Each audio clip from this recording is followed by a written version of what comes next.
नमस्कार, स्वागत है आपका हमारी खास पेशकश बैठका में। मैं हूं आपके साथ श्वेता शर्मा। आरक्षण वही और सियासत नहीं। छत्तीसगढ़ में शैक्षणिक संस्थाओं में प्रवेश के लिए भी अब आरक्षण लागू कर दिया गया है। भूपेश कैबिनेट की बैठक में इस संबंध में बड़ा फैसला हुआ। फैसले से जहां शैक्षणिक संस्थाओं में प्रवेश की बाट जोह रही युवाओं को राहत मिल गई, तो वहीं से लेकर सियासत भी शुरू हो गई। आइए दिखाते हैं पहले खास रिपोर्ट।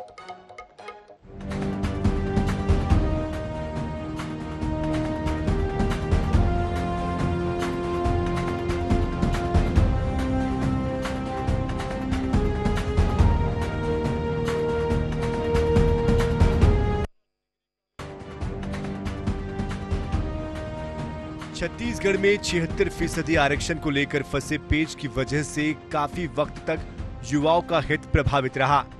सुप्रीम कोर्ट के फैसले से नौकरियों में 58% आरक्षण का रास्ता तो खुला, लेकिन शैक्षणिक संस्थाओं में प्रवेश के लिए अब भी युवाओं को परेशानी हो रही थी। इसे देखते हुए सोमवार को मुख्यमंत्री भूपेश बघेल की अध्यक्षता में हुई बैठक में बड़ा फैसला लिया गया। कैबिनेट की बैठक में यह तय हुआ कि अब प्रदेश के युवाओं को शैक्षणिक संस्थाओं में प्रवेश के लिए भी 58% आरक्षण दिया जाएगा। इस तरह अब अनुसूचित जनजाति के युवाओं को 32%, अनुसूचित जाति वर्ग को 12% और ओबीसी वर्ग को 14% आरक्षण मिलेगा। दरअसल बीते साल हाईकोर्ट ने 58% आरक्षण पर रोक लगा दी थी। सुप्रीम कोर्ट ने 1 मई को इस रोक को हटा दिया था। पहले नौकरियों पर 58% आरक्षण का फैसला लागू हुआ। प्रदेश में लगातार भर्तियों और नौकरियों के नोटिफिकेशन जारी किए गए। अब शैक्षणिक संस्थाओं में आरक्षण लागू कर दिया गया है, लेकिन इसे लेकर सियासत भी तेज हो गई है। मुख्यमंत्री भूपेश बघेल ने जहां इसे युवाओं के लिए महत्वपूर्ण फैसला बताया, तो वहीं इससे युवाओं को राहत मिलने की बात कही। पूर्व नेता प्रतिपक्ष धर्मलाल कौशिक ने कहा कि राज्य सरकार ने सभी को दिग्भ्रमित करने का काम किया है। भर्तियां तो शुरू हो गई थी, लेकिन जो कॉलेज में एडमिशन है उसमें थोड़ा से विसंगति आ रही थी। तो जो भर्तियों में जो आरक्षण की व्यवस्था है, वही व्यवस्था एडमिशन में भी होना चाहिए। तो उस मामले में फैसला लिया गया। अभी जो आरक्षण लागू किया गया है, ये आरक्षण पहले भी लागू रही है। 32% हमारे जनजाति समाज को, बाकी ओबीसी को, एससी को। और मैं समझता हूँ कि यहाँ के जो लोगों का अधिकार था, जो जिसके चलते उनको आरक्षण का लाभ मिला था, आज ये नई बात नहीं है। लेकिन जिस प्रकार से छत्तीसगढ़ में सरकार के द्वारा सबको दिग्भ्रमित करने का काम किया गया, वास्तविक में जो उनको वंचित करने का काम किया गया, और आखिर वहीं पर आकर के गाड़ी खड़ी हो गई जहां पहले हमने लागू किया था। छत्तीसगढ़ में आरक्षण को लेकर पेच फंसा रहा है। अब तक आरक्षण संशोधन विधेयक पर राज्यपाल के हस्ताक्षर नहीं हुए हैं। ऐसे में सुप्रीम कोर्ट के निर्देश पर 58% आरक्षण का ही लाभ युवाओं को मिल पा रहा है। भले ही इसे लेकर चुनाव के पहले सियासत हो रही हो, लेकिन फैसले से युवाओं को राहत जरूर मिली है। गौरव शर्मा, INS 24/7, रायपुर।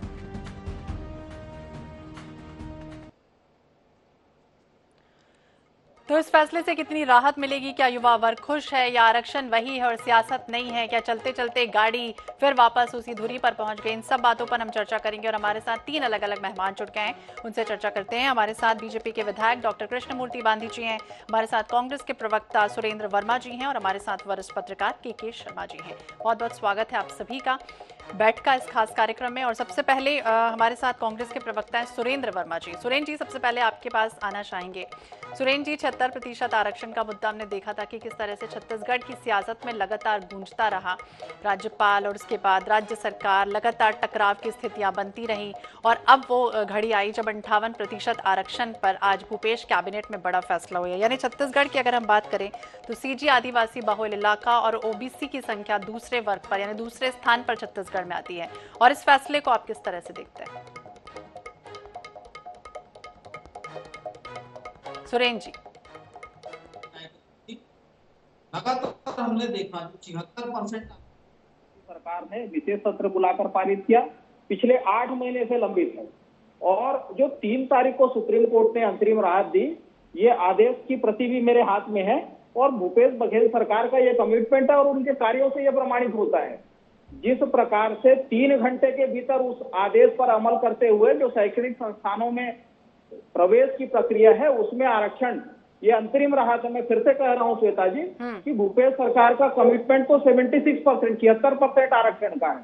जो यहाँ बहुसंख्यक आबादी है, ओबीसी वर्ग की 50 से 52% जनसंख्या है, उनको 27% आरक्षण देने के लिए हमने विशेष सत्र बुलाया था।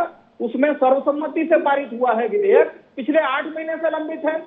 और जिस प्रकार से गैर भाजपा शासित राज्यों में जो विधानसभा से पारित विधेयकों को रोका जाता है, उसके संदर्भ में माननीय सर्वोच्च न्यायालय के जो चीफ जस्टिस हैं DY चंद्रचूड़ जी ने 14 मार्च 2023 को स्पष्ट रूप से कहा था कि संसदीय लोकतंत्र में राज्यपाल के पास विधेयकों पर आवश्यक सहमति में देरी का कोई विवेकाधिकार नहीं होता।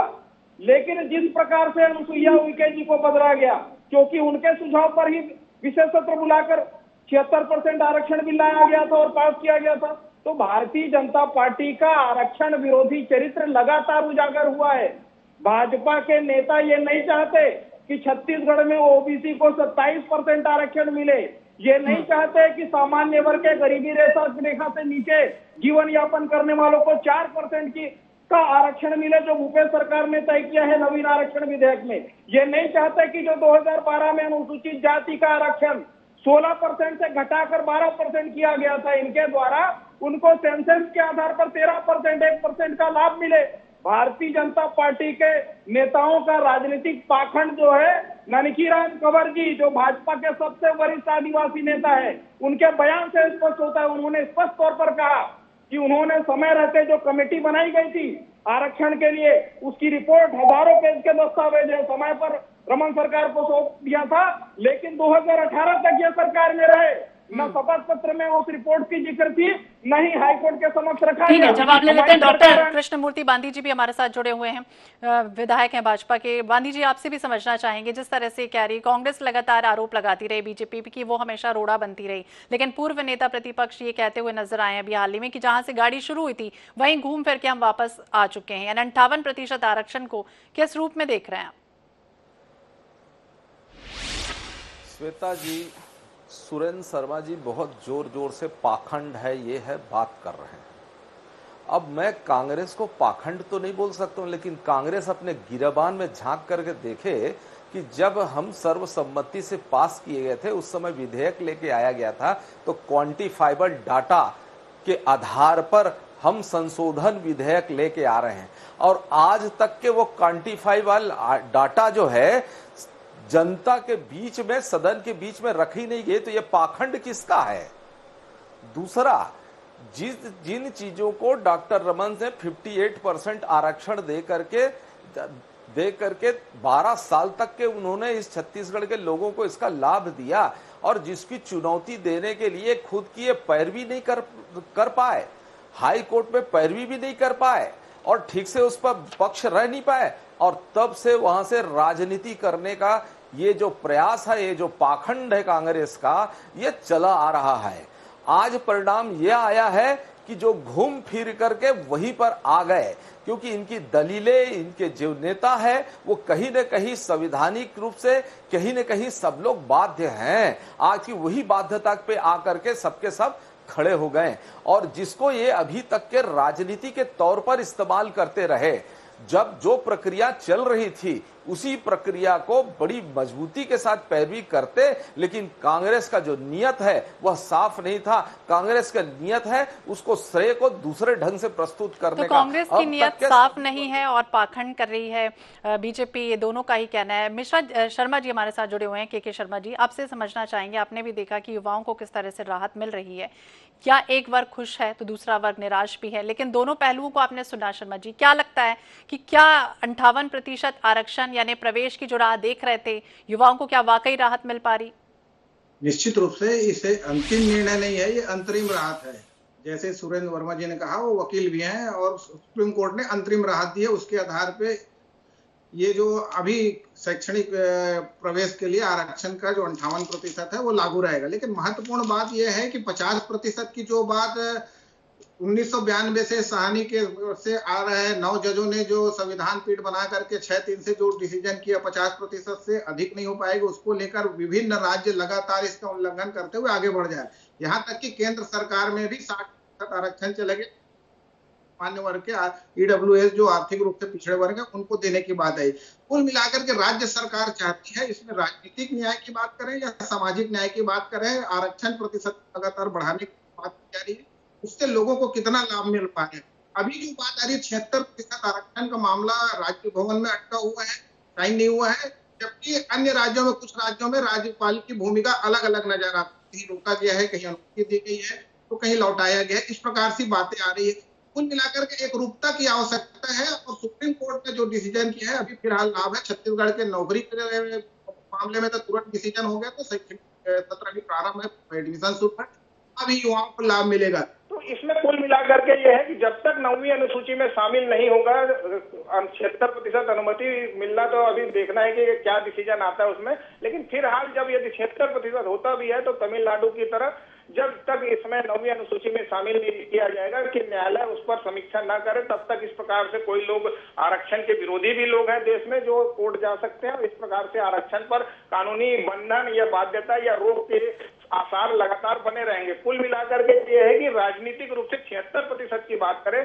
तो कांग्रेस के पक्ष में जाता है, क्योंकि उन्होंने इसे पारित कर दिया है और वो चाहती कि 76% हो। लेकिन 58% का जो अंतरिम राहत फिलहाल अभी युवाओं को मिला है, तो नौकरी और भर्ती के लिए, शैक्षणिक भर्ती के लिए एक अच्छा डिसीजन कहा जा सकता है। अच्छा डिसीजन कहा जा सकता है। सुरेंद्र जी, ये भी आपसे समझना चाहेंगे, बीजेपी ये कहती है कि आरोप लगाती है और दूसरी तरफ ये भी कहा कि न्याय दिलाया, लेकिन कांग्रेस कहीं ना कहीं रोड़ा अटकाती रही है। ये आरोप लगातार बीजेपी शुरुआत से ही लगाती रही।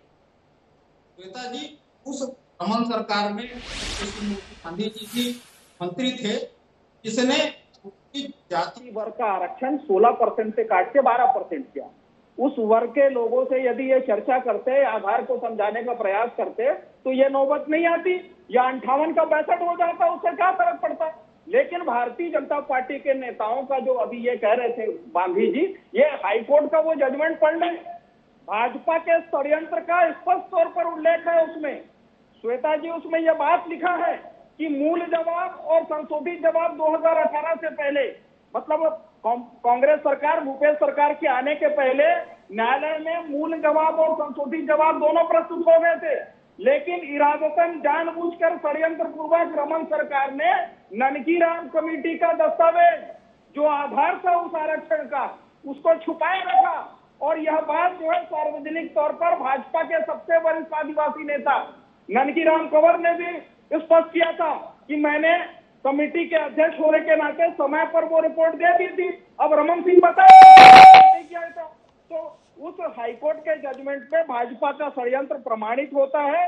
भाजपा के लिए आरक्षण का विषय राजनीतिक हो सकता है, क्योंकि इनके जो असलियत है, जो भाजपा तो मुखौटे हैं। आरएसएस प्रमुख मोहन भागवत का बयान भी आपने सुना होगा श्वेता जी, बिहार चुनाव के समय की अब समय आ गया है आरक्षण को खत्म करने का। तो यह आरक्षण विरोधी जो पाप है वो भाजपाइयों का है। ये एक तरफ सदन के भीतर दिखावा करते हैं सर्वसम्मति से पारित कराने का, दूसरी तरफ राजभवन की आड़ में इनका ये चरित्र पूरे देश में है। जहां जहां ये विपक्ष है वहां सदन से पारित विधेयकों को रोकने का काम करते हैं। और यही कारण है कि अनुसुईया उइके जी, जो महामहिम राज्यपाल थी छत्तीसगढ़ की, वो लगातार रुचि ले रही थी इस नवीन आरक्षण विधेयक पर, तो उनको स्थानांतरित कर दिया गया। तो भाजपा के जो षड्यंत्र हैं, इनके द्वारा जो न्यायालय में दस्तावेज प्रस्तुत किए गए थे, शपथ पत्र तक में उस महत्वपूर्ण जांच कमेटी का, उस महत्वपूर्ण आरक्षण के लिए बनाए गए ननकीराम कंवर की अध्यक्षता में और सीएस की अध्यक्षता में दो कमेटियां बनी थी। उसके जो फाइंडिंग्स थे श्वेता जी,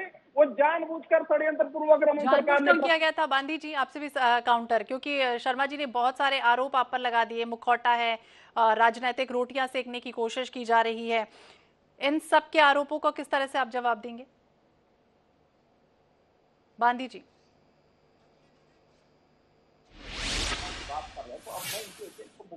कांग्रेस के चरित्र को निकालता हूँ। यही वो कांग्रेस के मुखौटा और चरित्रहीनता है, तो अनुसूचित जाति के जब अनुसूचित जाति के बीच में जाते थे, अनुसूचित जाति वर्ग को तुम्हारा 12% कट गया, तुम्हारा 12% कट गया, अन्याय हो गया, तुम्हारा 16 है ना, हम 16% देंगे, ऐसा भरोसा दिलाते थे अनुसूचित जाति को। कहाँ गए कांग्रेस का वो भरोसा, कहाँ गया वो चरित्र? तो केवल अनुसूचित जाति को भड़का करके उनका षड्यंत्र का काम किया गया है। ये बहुत भिन्न है, ये कांग्रेस के दोहरे चरित्र को दिखाता है। पहले वो अपने चरित्र को देख ले, कैसा भरोसा दिलाते थे और उन बातों को आज तक कहीं पे नहीं रखा। दूसरी बात के साथ जिस तरीके से न्यायालय में जिन लोगों ने जो आरक्षण था, जिन लोगों ने इस आरक्षण को विरोध करने का रंग है, वो सभी को यहाँ से राज्य मंत्री का दर्जा देकर के उसको उपयुक्त किया गया। ये दोहरा चरित्र कांग्रेस का है। आप देख लीजिएगा किस तरीके से छत्तीसगढ़ के लोगों पर जो सीधे सपाट उसको अधिकार को वो आरक्षण उनको मिलना चाहिए, उसको अपनी ही गोल मोल बातें कह करके क्वांटिफाइबल डाटा को लेकर के इस तरीके से बातचीत किया गया, किसी के हित नहीं रहा। हम अपने इस वर्ष से कृष्णमूर्ति गांधी जी आते हैं, उस पर आरक्षण काटा गया, पूछिए तो विरोध करने का साहस दिखाया हो।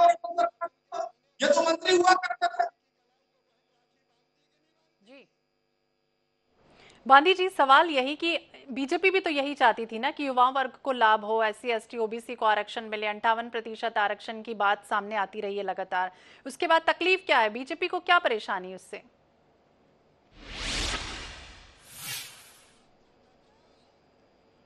बांदी जी, आप सुन रहे हैं? उसको प्रस्तुत कर भी चाहिए ना, नियम को प्रस्तुत कर। आज कानून के सुप्रीम कोर्ट को गाइडलाइन देना पड़ रहा था, सुप्रीम कोर्ट भी गाइडलाइन दे रहा है।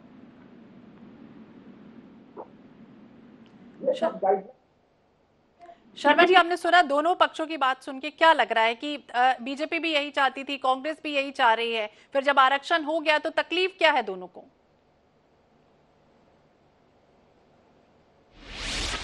सरकार में की थी, उसके बाद कौन लोग गए, किस उस पर भी गए, भाजपा की आपत्ति रही है। उसके बाद ये जो खारिज हो गया और 58% खारिज सुप्रीम कोर्ट में राज्य सरकार की ओर से कहा जा सकता है कि बेहतर प्रयास किया गया, जिसके चलते 58% लागू होगा। लेकिन कांग्रेस इसको न्याय नहीं कर रही है। मुख्यमंत्री भूपेश बघेल का कहना है जब 76% आरक्षण लागू हो तब न्याय की बात होगी। 58% में ये है कि अभी EWS जो केंद्र सरकार 10% दे रही है, उसका इसमें एक भी प्रतिशत का उल्लेख नहीं है।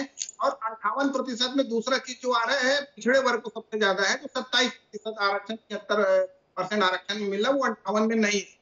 तो आदिवासी वर्ग को इससे कोई दिक्कत नहीं, 58 हो चाहे 76 हो, दोनों में ही उनको 32% आरक्षण है। ऐसी स्थिति में आने वाले चुनाव में भी ये आरक्षण का मुद्दा छाया रहेगा कि 76% आरक्षण का मुद्दा क्या, किसने रुका और क्यों रुका हुआ है। बीच में यदि कानूनी, यदि सुप्रीम कोर्ट से अंतिम निर्णय यदि आ जाता है, 58% में भी अंतरिम है, अंतिम निर्णय आता है तो वास्तविक स्थिति क्लियर होगी। उसमें 76% का भी मामला है न्यायालय में, कितना हाई राजभवन से क्लियर होता है तो वापस जाता है कि तब तक नई सरकार आती है। ये तमाम प्रकार से जो विवाद है, निश्चित रूप से आगामी चुनाव में एक दूसरे पर आरोप प्रत्यारोप के माध्यम से आरक्षण एक मुद्दा बना रहेगा। बिल्कुल, तो चुनावी साल और ऐसे में हम देख रहे हैं कि आरक्षण का मुद्दा लगातार सियासत में है। 76% आरक्षण से शुरू हुआ मुद्दा फिर 58% तक पहुंचा और आज भूपेश कैबिनेट की बैठक में बड़ा फैसला लिया जिसमें युवाओं को राहत मिलती हुई नजर आ रही है। आप तीनों ही मेहमान जुड़े हुए थे, बहुत बहुत शुक्रिया आप तीनों का ही बातचीत करने के लिए।